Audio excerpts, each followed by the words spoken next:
to do to get this social media up and running? Well, I think the main thing to understand is that social media aren't hard to use, because if they were hard to use, you wouldn't have 300 million people on Facebook.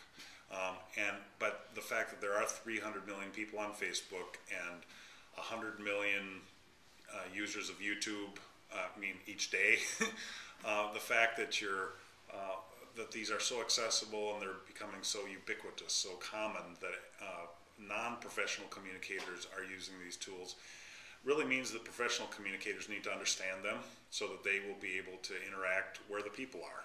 They'll be able to go and communicate, and it provides such a greater opportunity to have in-depth kind of conversations, the kind of things that can't get in the mainstream news, the national news. You can't spend 10 minutes on a topic on national news, but if you are able to give that same in-depth information to the people who really need it, the people who really want it, the people who have the condition, it's an amazing possibility. So the thing I would really emphasize is this isn't that hard. Just start. Just do it. Like Michael Jordan with the Nikes, just do it. Experiment with them and understand the tools, and when you understand the tools, then you'll be able to see how they apply in your particular case. There may be different U.S. applications versus Netherlands applications when you have a mostly private system with a mostly public system. But there's the point is to understand the tools, because the tools are like, it's the difference between a handsaw and a power saw. You can build different things with them, but you need to understand how the tools work, and then you'll be able to see how they can apply in your case. What would be your most favorite example of your own practice? My favorite example is the viral video that we had that went from having been seen 1,000 times in 6 months to well over 4.7 million times now. And it was piano video. The piano video, okay. Right? The viral video that we had of the elderly couple playing the piano, because that was one where we didn't shoot that video.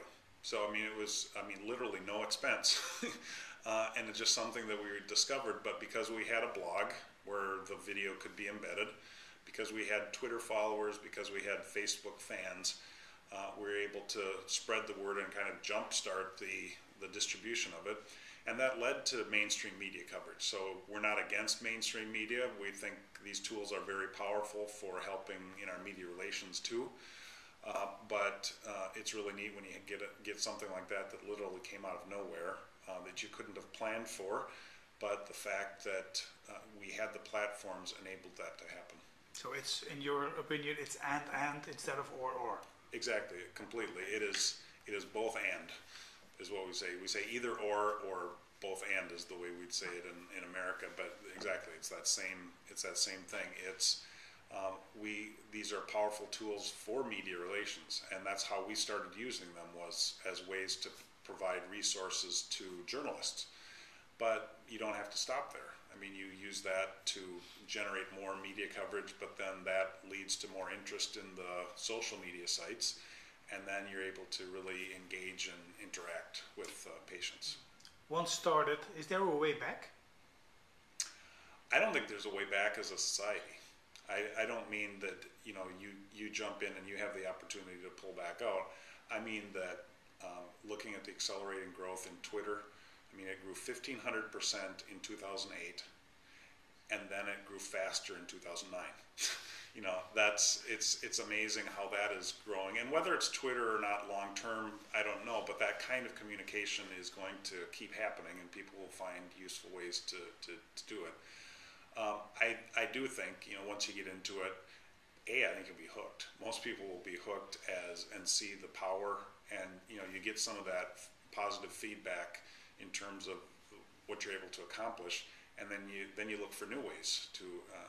I have people ask me what keeps you up at night, and I don't say, often that's meant as what's your nightmare, what's the thing that you're scared of. That's not what keeps me up at night. What keeps me up at night is, well, first jet lag, but then secondly, the thing that really keeps me up at night, is the opportunities that we have. That it's just an exciting time to be able to use these tools to apply them in a healthcare setting. and we've done it mostly externally so far, but the ability to apply with employees, with physicians, to really help work better together, I think is exciting. Thank you. Thank you.